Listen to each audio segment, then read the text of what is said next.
Welcome everyone to a new episode of We're Not Afraid of the Dark, the only 90s podcast where everybody is really fucked up on alcohol the whole damn time. So much so that Ben was actually mistaken and forgot a complete episode that we just recorded a few weeks ago. Hold on now.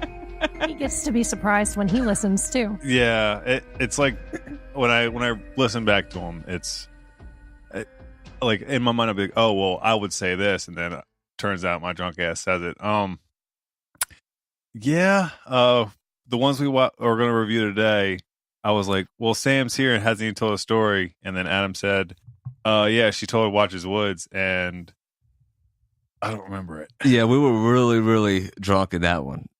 Because that was the third one we did last time. We usually record these at 3 at a time. And by the time that rolled around, I mean, we were pretty deep in alcohol. Because I was about to say, oh, well, she's showing up for episodes and hasn't told one. And yeah, wow. Yeah, but we had the whole crew on staff for this episode because I'm joined by, of course, Ben. And we have Kayla and Ashley back with us. Hi. Hey. And everybody did watch this episode, right? I I watched it. All right, just making sure. We are at the tale of the Bookish Babysitter.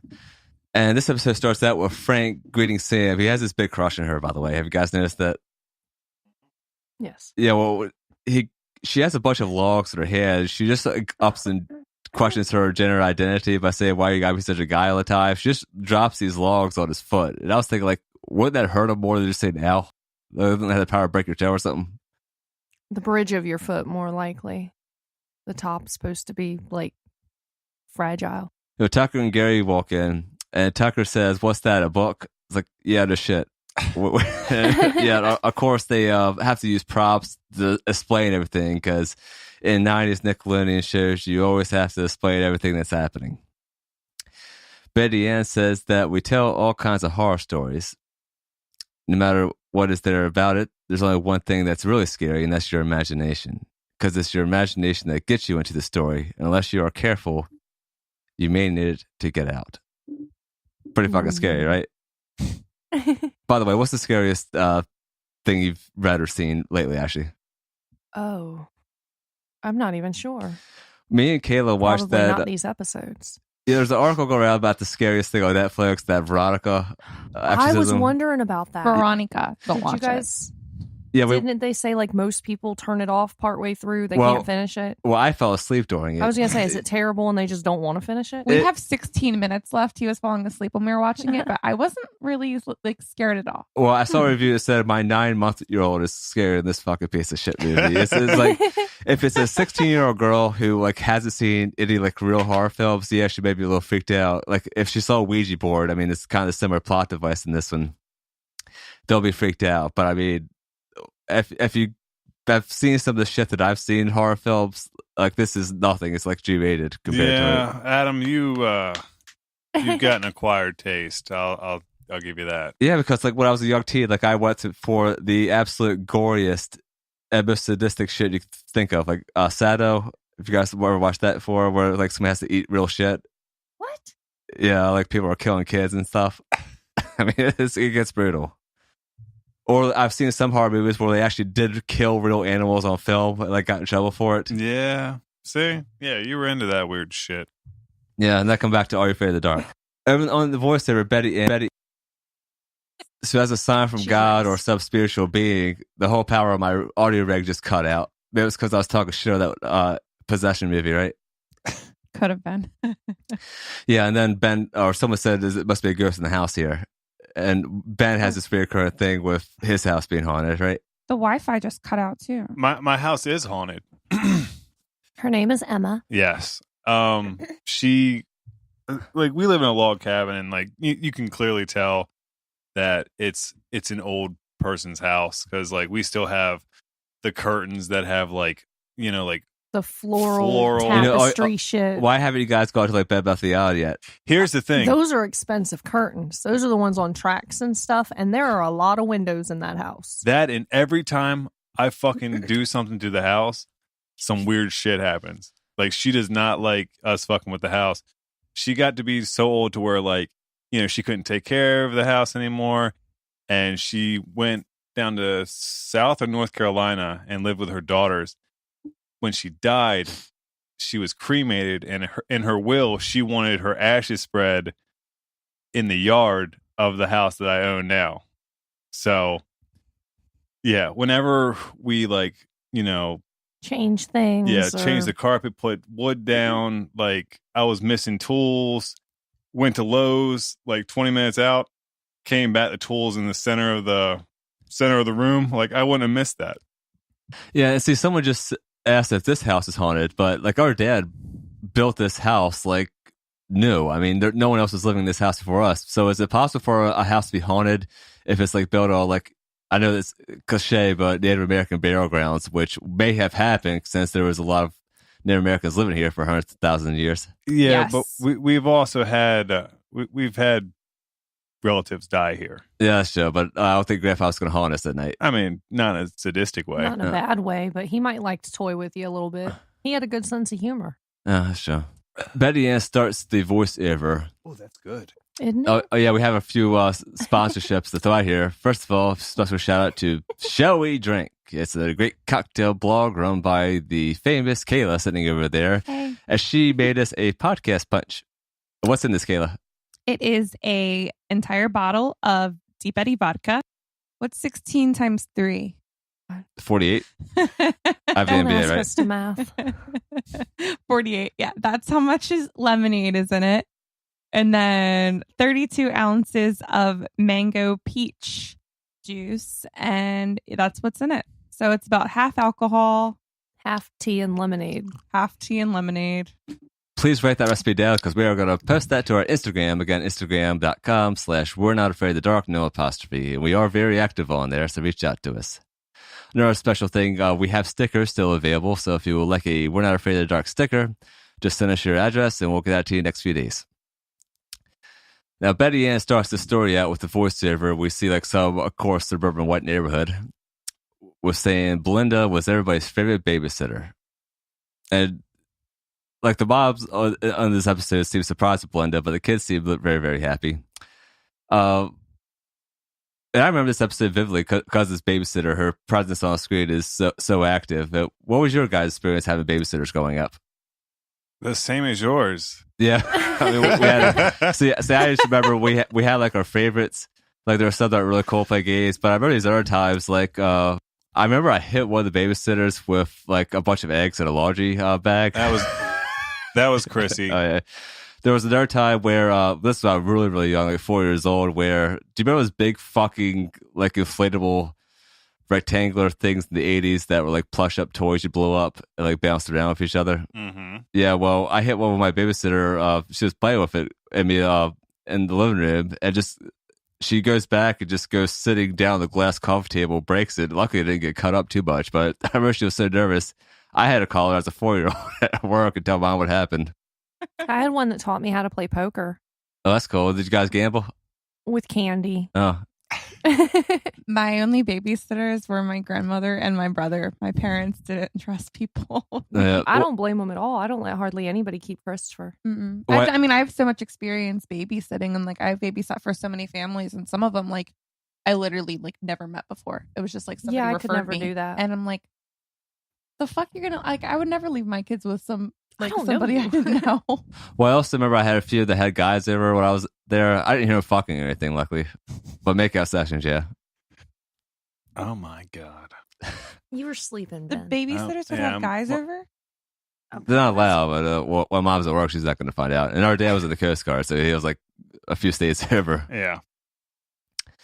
That's why you can't trust babysitters. Mm-mm. Well, Belinda is Nanny cam. an interesting real. character because she's kind of a mind reader. Like the mom asked, I'll see you again on this, and she knows the date already.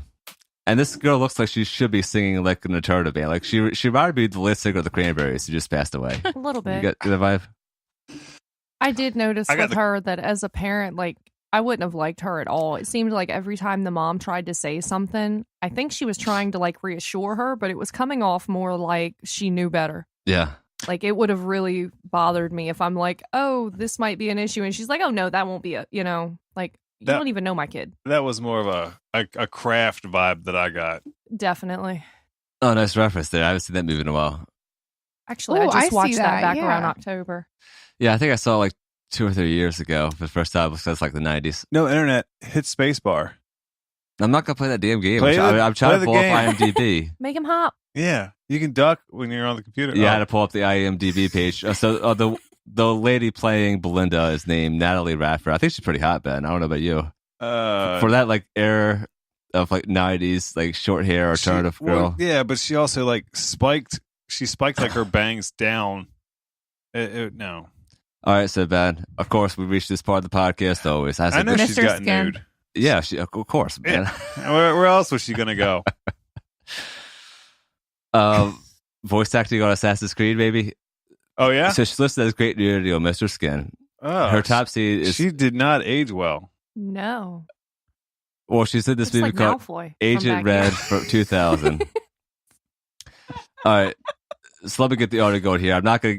Somebody needs to get me a Mr. Skin premium access thing right here. So on AZ Nude, let's pull up the scene. She's all right. So for the integrity for this podcast, I won't post a note to this, but again, it is on a certain website. Here's the scene. So she's speaking with some kind of Eastern European accent here. No, she's the only person there. She's got some wig on. I think she's natural blonde. That's her, right? I mean, the nose and face looks right. I think she's playing some kind of prostitute. This. Oh, Yeah, there we go. Maybe that was the brief nudity. So yeah, we don't have a full like fingering or a sexy like we had before. we're gonna see the dick here in a second. He keeps fucking around with that sheet. I think he's getting dressed. Now she's got a leg spreader if we're putting on a high heel now. Maybe she's playing some kind of prostitute here. I don't know, but she's got more clothes on than he does, and it's concerning me a little bit. Yeah. Well, I mean, that was brief nudity. Nothing drastic, right? Nothing drastic. I saw half a butt. Not It's even a- the good half. And Well, here we meet the kid whose name is Ricky, right? Mm-hmm. Ricky Winter. Yeah, Belinda gets in front of the TV after the mom leaves. And he starts yelling at her to move. She says, no, it's time to get to know each other. He says, I don't want to get to know her and that he doesn't need a babysitter. He does mention his age, which was 12 there.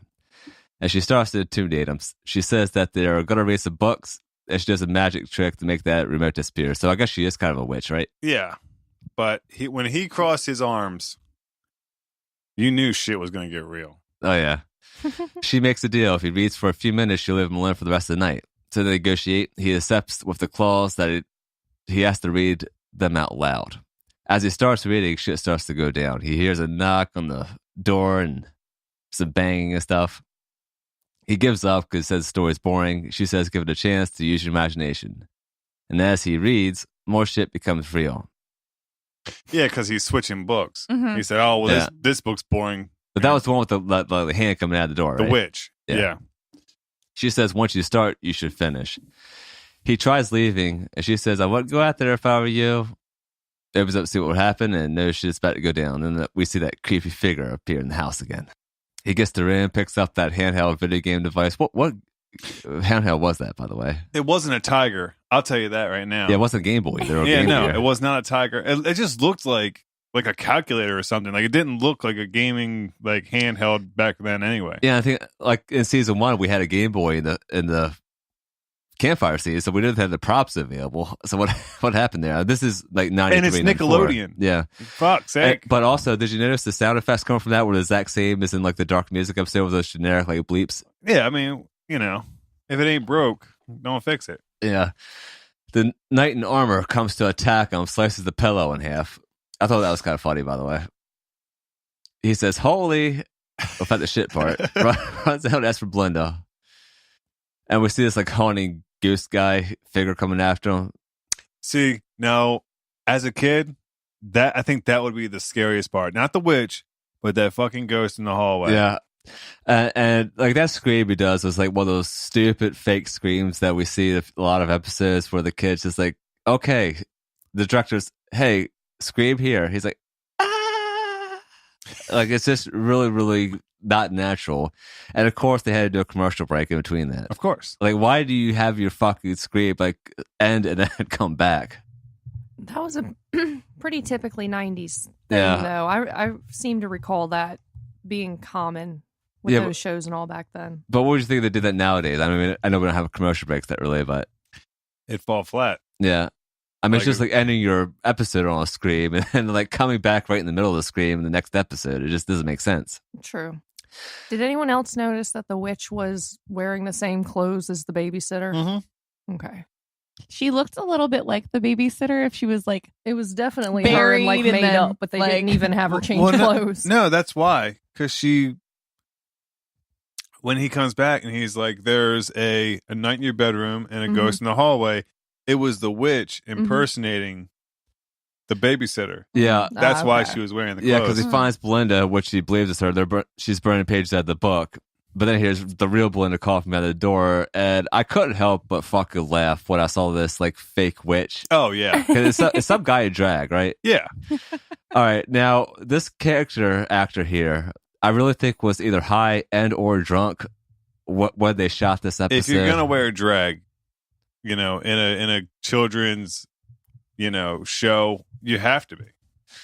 Well, the other part about this is, I don't know if anybody else noticed that the voice is not synced with what the actor is saying, so they actually had to overdub that. So it could have been someone else, but like the voice is like really over cartoon. It's like, I'm gonna get you, dude. Like that kind of vibe. It always sounds comical. It's not scary at all. Yeah. I'll get you, my pretty. Yeah, they pushed something against the kitchen door for protection against that evil drag witch. Yes. And she says you have to use your imagination. The book's gone, so he has to make it up. It's his story now. And like we keep hearing this sound effect from that witch character. I was just laughing every time I heard it. Like, no, I gotta come out of here. It's like this really comedic voice. So when they were in the kitchen and the knight started trying to come through the wall, he had a sword the whole time, and now he has an axe. True. Oh, I didn't notice that. Yeah, he's chopping through the wall with an axe, and he sliced the pillow with a sword. Mm-hmm. And then when he goes into the book, All I could think He is has a Mom's sword never again. calling that babysitter back. Well, maybe it's like one of those like 90s and 80s video game characters. Just has like, I don't know, a sword, bombs, bow and arrow, candlestick, all this other shit on In the just back ready to go to that. Yeah, all disposable. in his prison wallet. What's a prison wallet? Your Oh, asshole. don't ask that. Oh, okay. Yeah, I think that's terminology. Prison wallet. Yeah, it's like regular Duke Nukem. This okay, so once he starts reading the book that Belinda was saying you're not ready for, Mhm. he's teleported into the crypt or whatever. This whole thing was a mixture, like this whole story, Bookish Babysitter, was a mixture of Goonies, The Labyrinth, and Neverending Story. Yeah, the stories come alive and stuff. He has to solve these puzzles. Okay, so that's clearly Goonies. Labyrinth, where okay, there's something evil chasing me. I don't know where I'm going. I don't know what I'm doing. Neverending Story. The kid's reading the book, and that's what it's coming to life. Oh yeah, hey, is that before or after he's in the basement with her? They transport to that dungeon in the basement, right? Yes. Oh yeah, I thought so. Okay, now a big part here I noticed. Yeah, I can't see in the dark. She says just pull up, and like, how the fuck does she know where that light was? Anyway, she says it's fun. They can do whatever he wants, and he needs to get more creative. So he just up and asked for an Uzi, and I'm thinking to myself, like, especially nowadays, the news, like, do any like 10-year-olds know what an Uzi is nowadays? Yes. Okay, Nowadays, absolutely. but do you think they would actually put that in a children's TV show? Well, see, back then it Wait, wasn't wait, as politically charged. Kayla, you don't know what Uzi is. oh my! All right. Take a guess. No, seriously, what's an Uzi? Take a guess. I have no guesses. Kayla's the youngest of us. That thing. So it's a gun invented by a Australian person. UZI. Yeah. I don't think they were talking about UZI. I think he was saying like Uzi, like No. No. Oh, he's asked that's for a why gun. she was real clear. Like, no, what? What? Yeah. But see, back then they could make those references and jokes because it wasn't nearly as politically charged as it Just is like now. the But I also remember, anti-feminist beginning. Right. well, we also remember, like, in Terminator 2, like, Sarah Connor's asking for, like, Uzis and stuff. And even though that movie was rated R, I remember kids were watching Terminator 2 all the time. And, yeah, some other shows we had that, of course, video games. But she says it doesn't make sense. Like, it's just like Jason Voorhees up and getting a 9mm out and shooting someone. Like, he has to use a machete. So having a gun in medieval times, like, even though they had gunpowder back then, they didn't have an Uzi, but it doesn't make sense for that weapon to be used. I mean, it's just like us going to medieval times and everybody's fighting each other with nunchucks. I mean, that's the Easter thing. But I thought she said he could do whatever he wants. Right? Within reason. She gives him the book like she's on drugs, flipping through it in the black pages, finds stuff in the castle. And I was also thinking to myself, is there some kind of subliminal thing in this episode with having kids read more I mean, Could be. or write? get that's like- lost in a book. Yeah. That's the big thing of the 90s. Like, like shows and like celebrities like reaching out saying to read. Yeah, and Reading Rainbow was big back then in the 80s, 90s. And Ghost Rider, Ben, we watched that all the time, right? Yeah, Ghost Rider. I like how Samuel L. Jackson is in the pilot episode of that as one of the dads. I was supposed to say, read that motherfucking book. Oh, and I had a good thing in the 90s. There's that popular saying, don't judge a book by its cover. Mm-hmm. I used to say, yeah, judge the book by its marketing team because they fucking dropped the ball on that shit. That's why you pick it up.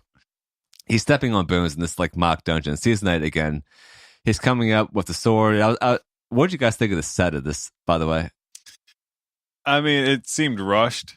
Yeah, the set looks like something I would see like as a like one of those walk through haunted houses kind of. Yeah. I mean, they just shot in a whole house, like, all right, well, fucking throw this quick scene together real quick. Mm-hmm. I mean, it wasn't bad, but I mean, yeah, I've seen worse, but at that point he sees the sword and then realizes the sword is on his shirt, which is like, Belinda asked about that earlier, but it's some metal band, right? yeah. Or a video game or something. Yeah, Yeah. she complimented him on it in the beginning. Yeah, when he she first pulls got there. that up and the knight bows down, gives him a sword. And as he takes the sword, the armor just falls down. There's nothing in it. And I was thinking like he has to defend death because he sees that old-fashioned girl who asks for help that she's lost. Yeah, it says he's reading the book and it's like he has to defend it to the death, and he drops the sword like, oh, fuck this. I don't want to die. Did you notice when that girl walks in, like her hands look like a mannequin almost? It's like fake hands. Another doll maker shit then. Oh yeah. Well, the little girl starts transforming into this witch character, which is that guy Jag again. Yeah. All right. Now at that point, I realized he looked a little familiar. I thought it was the guy who played Ghastly Grinner in a future episode of Very Afraid of the Dark. Mm-hmm. But the funny part is he's not listed on IMDb in this episode. I checked a bunch of sources. There's a question mark by the witch, and the version that we saw on archive.org actually cuts off halfway in the credit scene, so we don't even see the character. So was this just done on purpose to make this a mystery? I mean, would you want that credit? I mean, would you want? Well, in a future episode, I have a funny thing to show you on IMDb. Well, the ghost in the hallway and the king, that's the same dude. That's Sam from Van Helsing, correct? No. It's all of an actor. Show me. Because they look just like him. Oh, wait, he's not listed either. Yeah, the only people we have on IMDb are Belinda, Ricky, Ricky's mom, and then, of course, the Midnight Society. Well, shit. Yeah, maybe they're trying to keep this one on our wraps. They know what they did. However, Ricky decides to put an end to this wish and cuts him with some green slime, and now he's Oh, dude, that was awesome. That's when I started cracking. It was cheesy. laughing. It was cheesy as fuck, but like when he did it, I was, I know me and her laughed, and you said that animation was so bad, but I loved it. Yeah. It was so bad, it was so good. Mm-hmm. I mean, for the time, though, it would have worked. But yeah, of course, in 2018 here, We're jaded. 25 years after this episode came out, I mean, we've kind of evolved a little bit. The ghost comes back, but the spell is written, and he's a king now, right? I'm Good buzzed. shit, man. Wait, what's happening over here? You're buzzed already? Holy shit. We're only like 20 minutes into recording this. It's real strong punch. Oh, that's what you guys are drinking. Yeah, right? we're in podcast bunch over here. All right, to tell you guys what we have in the studio today, we have the punch from Deep Eddy that Kayla made. It's Deep Eddy sweet tea vodka with the lemonade and the mango peach juice. I have a Mississippi brewery beer. Ben has a Summer Shandy by Leonard Kugels. Ashley, what else are we drinking over there? Well, I've got her punch, but then in the cooler here, we've got, there's that hoop tea there. Yeah, that- remember, Hoop Tea gave us this great thing of peach tea lemonade. They just like their photo. So when we Just open now? that, we'll let you All right. know. And then in your coolers here, we've got Not your father's Apple pie. yeah, apple pie, blueberry. We tried different flavors. I've had the Mountain Wouldn't it be not your mother's apple pie? Yeah, we'll find out. Not your grandmother's. They just had to stick with it. Hold on, no, that's suggestive. All right. I've had the Mountain Dew and I've had the root beer and the cream soda. We had the cream soda too. Yes. No, Yes. no. Yes. Who you drinking with, baby? I've never had that. That might have been on the Watchers Woods episode then, because apparently that's don't all blur to remember me. that. Yeah, you see, when me and Kayla went to the liquor store to get ready for this episode, they have build your own 6-pack. So you can go around the store and just fill a 6-pack up with whatever beers you want. So I was getting some Not beers. your father's 6-pack. Yeah, I got a beer that's like 10% alcohol in it. It's like, Oh, the Dogfish had the Burton Batten. oh yeah, we're gonna have fun and with that. there's the Arnold Palmers that you guys found. Oh, that's right. Yeah, Arnold Palmer now has alcoholic version of it. I love Arnold Palmer mixing tea and lemonade together. So that's gonna I fun literally with just did that. Yeah, that's what I'm scooping into this thing right now. that. Nice. I'll Well, be back in just after a minute, Ricky meets baby. the king, he finishes up and says there's no limits on imagination. The mom comes back and is surprised. She goes to get paid, but she says she's already been paid. And I'm like, what the fuck? That would have really, I don't know. Yeah, That no. would've- Well, if she didn't make me uncomfortable to begin with, And you know, that would have definitely done it. I hate to bring this up, yeah, but we have these like sexual undertones happening here. Oh, yeah. Almost. Yep. I agree. That was the first thing I thought. Like, I left her with my 12-year-old kid. What do you mean you've already Let's been get to know paid? each other. No, the best part about babysitting is getting paid. Oh, yeah. You're not there because you want to be. And I mean- they're probably making more money than some people are right now. Maybe she walked off with that book. Like, she didn't let him keep it. So maybe she's like risking the lives of these kids, It's plagiarism. and then she's fucking selling the books. Yep, she's stealing their Yeah, stories. Yeah, Their well, first Betty, editions. Betty Only Ann says in edition. the voiceover that Ricky looked for the books that he was getting in the library but never found them because they're all first and only editions. Frank says, "Go on, Beth." And then Gary declares the Midnight Society closed. Then Tucker says, hold on. And he wants to see that book. She says he's too young. But he flips through it randomly and automatically goes to the right spot where he starts reading some passage about him.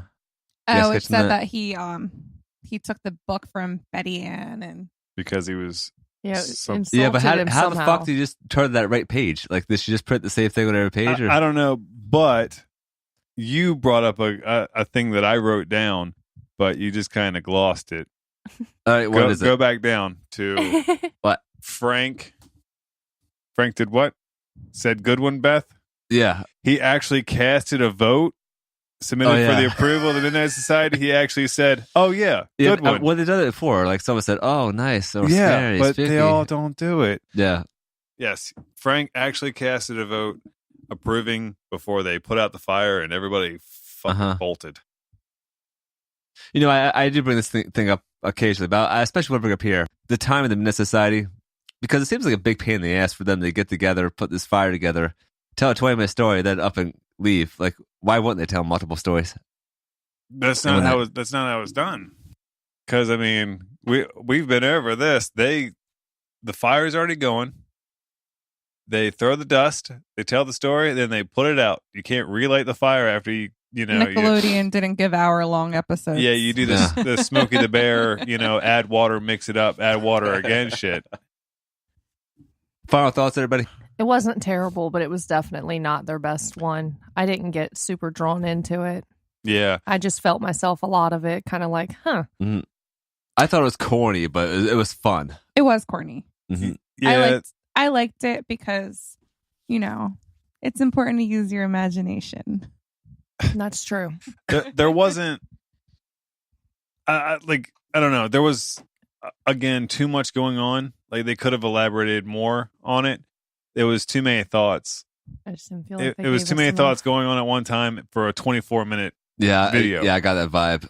So, I mean, it wasn't bad, but it wasn't fantastic either. Well, my other thing is like with the guy in drag playing that witch and like the sound effects happening. I'm assuming he was doing that set even though it was overdubbed. But I mean, as a director or a personal set as an adult, like how did they fucking keep a straight face doing that imagery there? I mean, because I was laughing every single time that witch was on camera.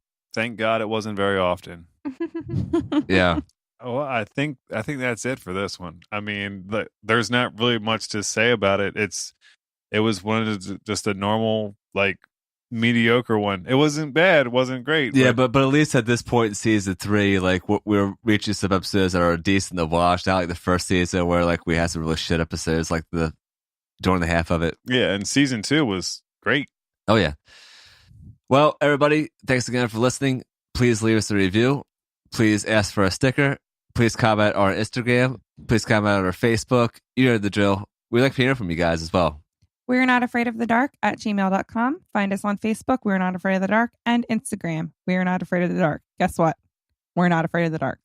Yes. And the most important announcement, if you are part of a liquor distribution or a beer company or anything that has to do with people getting fucked up and drunk, we are people to talk to.